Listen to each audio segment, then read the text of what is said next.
Assalamualaikum warahmatullahi wabarakatuh. Perkenalkan, nama saya Asmina, stambuk Q1A1181109, kelas ITPC, jurusan Ilmu dan Teknologi Pangan, Fakultas Pertanian, Universitas Halu Oleo. Di sini saya akan menjelaskan tentang metode sapi transgenik. Tujuan dari produksi sapi transgenik yaitu sebagai upaya peningkatan mutu genetik ternak sapi, yaitu pendahuluan transfer materi genetik dengan teknologi rekombinan DNA merupakan suatu metode penemuan baru untuk menghasilkan ternak transgenik. Ternak transgenik memperlihatkan bermacam-macam fenotip baru melalui ekspresi molekul DNA eksogen. Ternak transgenik dihasilkan dengan injeksi mikrogen ke dalam pronukleus sesaat setelah fertilisasi dan sebelum terjadi pembelahan pertama, zigot. Selanjutnya ditanam dalam rahim induk pengganti. Ternak transgenik adalah seekor ternak yang DNA keturunannya telah ditingkatkan melalui penambahan atau penggantian DNA dari sumber lain melalui rekombinan DNA. Selanjutnya, metode sapi transgenik. Produksi sapi transgenik sangat tergantung pada kualitas embrio satu sel yang akan diinjeksi. Bila embrio diperoleh secara in vitro, maka prosedur diawali dengan supervolusi ternak donor untuk mendapatkan banyak embrio. Koleksi zigot atau embrio satu sel, mikroinjeksi DNA pada embrio, kultur embrio sampai fase blastosis, ditransfer pada ternak resipien dan diperoleh sapi transgenik.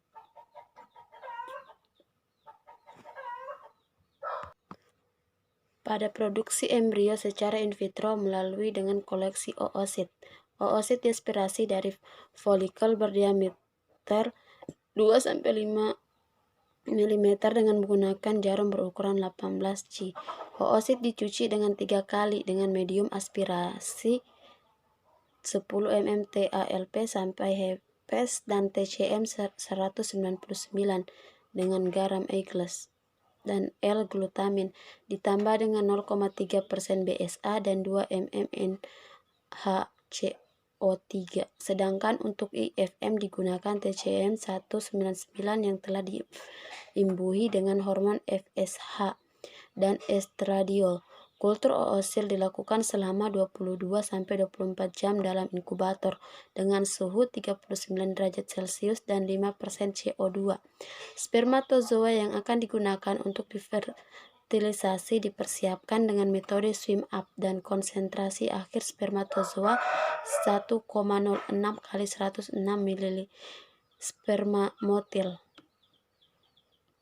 Metode yang digunakan mikroinjeksi pada nukleus diawali dengan penampakan pronukleus yang jelas dan embrio satu sel telah bebas dari kumulus ooporus.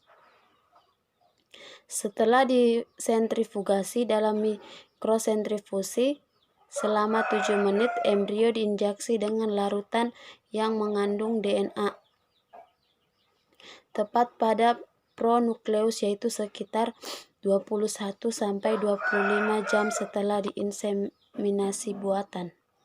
Pembengkakan pronukleus mengindikasikan keberhasilan injeksi materi DNA. Hasil penelitian sel materi DNA menunjukkan rataan zigot hasil IF. Tahapan selanjutnya, kultur dari embrio hasil injeksi DNA. Ada 2 cara yang bisa dilakukan, yaitu melalui induk perantara maupun in vitro dengan culture.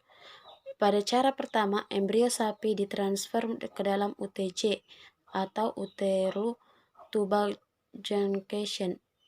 Embrio difusing 6-9 hari setelah transfer. Menemukan kembali 56% embrio yang telah ditransfer dan 50% dari yang ditemukan dapat berkembang sampai fase blastosis. 7 hari setelah transfer, lebih dari separuhnya berkembang menjadi elongated blastosis. Cara kedua yaitu dengan in vitro co-culture antara lain dengan menggunakan sel-sel granulosa dan sel-sel adiput.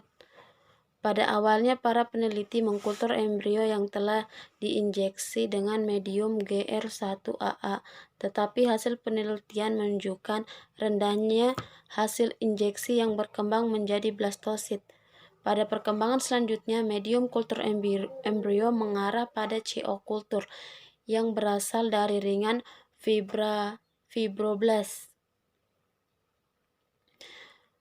Goto et al. 1992 mengemukakan bahwa dengan menggunakan CO kultur, rataan perkembangan embrio yang telah diinjeksi DNA sampai tahap blastosit meningkat dari 4% menjadi 11%.